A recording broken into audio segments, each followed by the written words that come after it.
Assalamualaikum warahmatullahi wabarakatuh. Berjumpa kembali dengan saya Ahmad Mukhlis Ansori dari SMA Negeri 2 Ponorogo. Nah, pada kesempatan kali ini kita akan bersama-sama mempelajari tentang interferensi pada selaput tipis. Pernahkah kalian mengamati misalkan ada minyak yang jatuh di air, atau pernah juga mengamati misalkan gelembung sabun. Nah, maka ketika kita amati pada gelembung sabun atau pada minyak yang jatuh di air itu ada pola-pola seperti pelangi, seperti pada gambar di samping itu. Nah, pada proses ini atau bagaimana bentuk pola-pola itu bisa terbentuk, itu terjadi karena adanya proses interferensi di lapisan minyak atau lapisan pada gelembung sabun. Nah, sebelum kita ke sana, kita perlu tahu dulu beberapa hal, yaitu yang pertama, ketika cahaya masuk ke medium dengan indeks bias yang berbeda, maka cahaya akan mengalami perubahan panjang gelombang, di mana panjang gelombangnya itu adalah lambda n sama dengan lambda per n, dengan lambda adalah panjang gelombang dari cahaya ketika berada di ruang hampa atau di udara, kemudian lambda n adalah panjang gelombang cahaya ketika di lapisan tipis dengan indeks bias n. Dengan n berarti itu adalah indeks bias dari lapisan tipis. Jadi contoh seperti pada gambar tadi adalah lapisan minyak. Kemudian ada beberapa sifat juga yang perlu kita ketahui ketika ada medium yang berbeda, N1 dan N2. Kemudian cahaya merambat atau cahaya bergerak di medium 1 yang nilainya lebih kecil daripada medium kedua. Kemudian ketika melewati batas pada medium itu, cahaya dipantulkan seperti pada gambar itu dari samping, yaitu ini akan mirip dengan ini, tali ketika ujungnya dibuat ujung terikat kemudian digetarkan, maka pantulan dari gelombang tali itu akan mengalami pembalikan fase. Begitu juga dengan cahaya ketika mengalami pemantulan dari medium yang lebih renggang ke medium yang lebih rapat, atau dari indeks bias yang lebih kecil ke indeks bias yang lebih besar. Dan sebaliknya, ketika N1 itu lebih besar daripada N2, maka cahaya ketika dia mengenai batas medium itu kemudian dipantulkan, maka cahaya tersebut tidak mengalami pembalikan fase. Ini mirip dengan ketika ada tali, kemudian di ujungnya dibuat ujung yang tidak terikat, atau dia bisa bergerak bebas, maka ketika ada gelombang datang, kemudian memantul, tidak mengalami pembalikan fase. Oke. Nah, kemudian seperti halnya yang kita bahas hari ini, itu adalah interferensi pada selaput tipis. Jadi pada gambar ini, di samping ini ada selaput tipis yang tebalnya D, kemudian dia berada di sebuah medium, misalkan NU, misalkan kalau di udara itu ada lapisan gelembung sabun, berarti gelembung sabun itu di dalamnya dan di luarnya berisi udara. Jadi NU ini adalah kita ambil potongan dari lapisan itu, kemudian tebalnya lapisan tipis ini adalah D, dan indeks biasnya adalah N. Dimana untuk NU, misalkan udara, itu lebih kecil daripada indeks bias dari lapisan tipis. Nah, ketika ada cahaya, kemudian datang mengenai titik A, maka cahaya tersebut akan dipantulkan dengan kemudian membentuk sudut datang alfa, misalkan, kemudian cahaya itu akan dipantulkan. Kemudian sebagian karena NU dan N adalah beda indeks biasnya, maka sebagian cahaya itu ada yang dibiaskan. Nah, ini karena NU lebih kecil daripada N, sebagaimana yang telah dibahas sebelumnya, sifat dari cahaya ketika melewati atau mengenai batas medium yang berbeda dari yang medium renggang ke medium bersahabat, maka tidak mengalami pembalikan fase. Sedangkan berikutnya, karena mediumnya berbeda, maka cahaya itu akan mengalami pembiasan. Jadi sudut berdatangnya alfa, kemudian sudut biasnya menjadi beta, menuju atau mendekat ke garis normal karena nilai indeks bias N lebih besar daripada indeks bias NU atau indeks bias asalnya. Oke, selanjutnya cahaya itu akan bergerak dari A sampai ke B. B itu adalah permukaan dari lapisan tipis itu bagian yang bawah misalkan. Kemudian di titik B itu sebenarnya ada yang dibiaskan, kemudian keluar lagi ke U yang bawah, NU yang bawah, atau juga bisa dia mengalami pemantulan hingga pemantulannya dari B ke C. Seperti pada gambar itu, dari B ke C. Kemudian di titik C, sinar pantul tadi dibiaskan kembali ke udara, ke indeks bias yang NU itu, misalkan ke udara. Nah, ini. Kemudian di situ ada kita ambil garis penghubung antara C dengan D, dengan mana segitiga ACD itu siku-siku di titik D. Sudutnya ACD adalah alfa.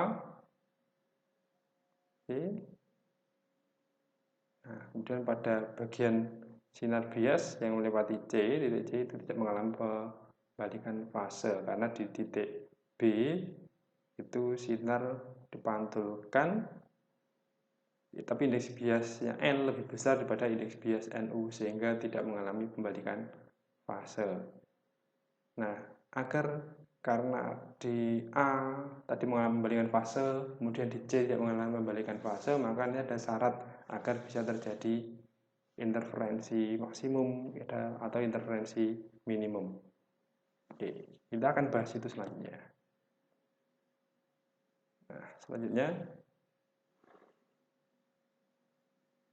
dari segitiga AEB kita peroleh cos beta itu sama dengan AE per AB. AE per AB. Kemudian karena AE itu sama dengan tebalnya selaput tipis, maka kita samakan D. Kemudian berarti panjangnya AB itu sama dengan D per cos beta. Karena AB sama dengan BC, karena pemantulan di titik B itu kan menghasilkan sudut pantul yang sama, maka AB dan AC itu sama panjang, yaitu sebesar D per cos beta. Nah, selanjutnya masih di segitiga AEB, tangen beta itu sama dengan EB per AE. Nah, AE itulah tebalnya selaput tipis sehingga tangan beta sama dengan EB per D. EB berarti sama aja dengan D kalikan tangan beta. Nah, ini berdasarkan dari gambar itu, segitiga A, B, C sama kaki, maka AC itu adalah 2 kali EB.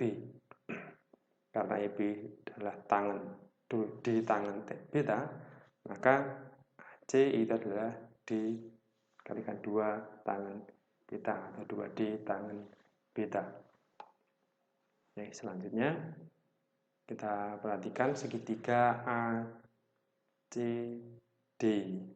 ACD yang siku-siku di D, maka sinus dari alfa itu sama dengan AD per AC. Padahal AC tadi adalah 2D tangen beta, maka sinus alfa sama dengan AD per 2D tangen beta. Berarti AD sama dengan 2D tangen beta kalikan sin alfa. Berdasarkan hukum Cornelius pada pembiasan, prinsipnya adalah NU sin alfa itu sama dengan N sin beta. Sehingga sin alfa, karena NU udara sama dengan 1, berarti sin alfa sama dengan N sin beta. Nah, dari sini kita substitusi ke sin alfa pada AD ini, sehingga diperoleh AD adalah 2 tangen beta N sin beta. Nah, karena tangen adalah sin per cos, berarti sin beta per cos beta kalikan sin beta. Nah, 2 AD sama dengan 2 ND sin kuadrat beta per cos beta. Persamaan ini kemudian kita akan mencari pola atau persamaan dari interferensi maksimum dan interferensi minimum dari selaput tipis. Selanjutnya, beda lintasan dari optik ini, sinar di A dan di C, sinar bias C dan sinar pantul di A. Nanti akan kita peroleh gamma sama dengan N ialah indeks bias, kemudian AB plus BC itu adalah panjang yang ditempuh oleh sinar pada selaput tipis ini.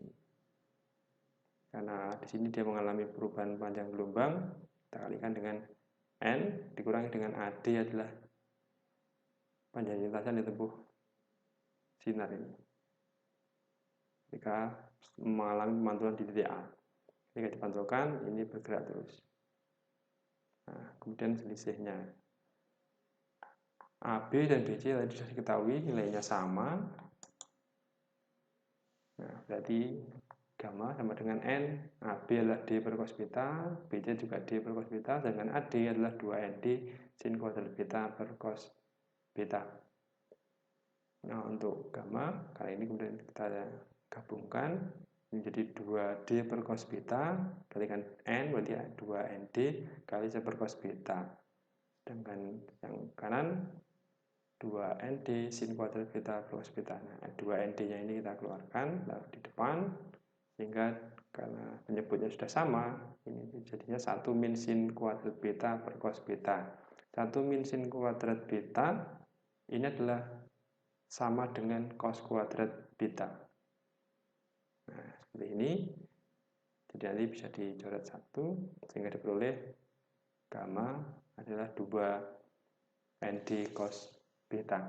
Nah, selanjutnya adalah pola interferensi maksimum dan pola interferensi minimumnya. Pola interferensi maksimum ini akan terjadi ketika beda lintasan ini senilai dengan setengah lambda atau kelipatannya. Nah, seperti ini ya. Nah, jadi lambda atau gamma sama dengan setengah lambda, 3/2 lambda, 5/2 lambda, dan seterusnya. Padahal gamma tadi adalah 2ND cos beta. Ini sama dengan untuk pola setengah lambda, 3/2 lambda, 5/2 lambda, dan seterusnya, kita bentuk polanya adalah M min setengah kalikan lambda. Kemudian interferensi minimum itu terjadi ketika gamma ini adalah lambda, 2 lambda, 3 lambda, dan seterusnya, sehingga 2ND cos beta itu sama dengan M lambda. Ini pola yang memungkinkan untuk barisan ini, lambda, 2 lambda, 3 lambda, dan seterusnya. Oke, selanjutnya, jadi ini adalah persamaan untuk interferensi maksimum, dan ini persamaan untuk interferensi minimum destruktifnya. Nah, dengan M itu adalah ordernya 1, 2, 3 dan seterusnya, kemudian N itu indeks bias, selanjutnya ada D itu ketebalan, kemudian beta itu adalah sudut bias yang dibentuk oleh sinar ketika masuk ke lapisan tipis. Nah, jadi ini sudah kita peroleh persamaan pola interferensi maksimum dan pola interferensi minimum pada selaput tipis. Nah, selanjutnya kita akan mencoba contoh soal terapan untuk interferensi di selaput tipis. Oke, contoh soalnya, ini ada satu contoh soal, sinar monokromatis, panjang gelombangnya adalah lambda, kemudian datang tegak lurus pada permukaan selaput tipis yang tebalnya D, kemudian indeks biasanya adalah N. Nah, jika selaput itu berada di udara, berarti lingkungannya ada udara, maka sinar akan mengalami interferensi minimum orde 1 itu jika tebal lapisan tipisnya berapa. Nah, untuk solusinya adalah sebagai berikut. Jika sinar itu datang tegak lurus, maka tidak akan mengalami pembiasan. Kalau tidak mengalami pembiasan, berarti sudut biasnya adalah 0. Oleh karena itu, kita menggunakan minimum 2ND sama dengan betanya adalah 0. Oleh 2ND plus 0 sama dengan M nya ke 1, maka 1 berikan lambda cos 0 ke 1, sehingga 2ND sama dengan lambda, berarti tebalnya selaput tipis itu adalah lambda per 2N. Nah, demikianlah pembahasan kita tentang interferensi pada selaput tipis. Dan sampai ketemu di pembahasan-pembahasan berikutnya. Assalamualaikum warahmatullahi wabarakatuh. Selamat belajar.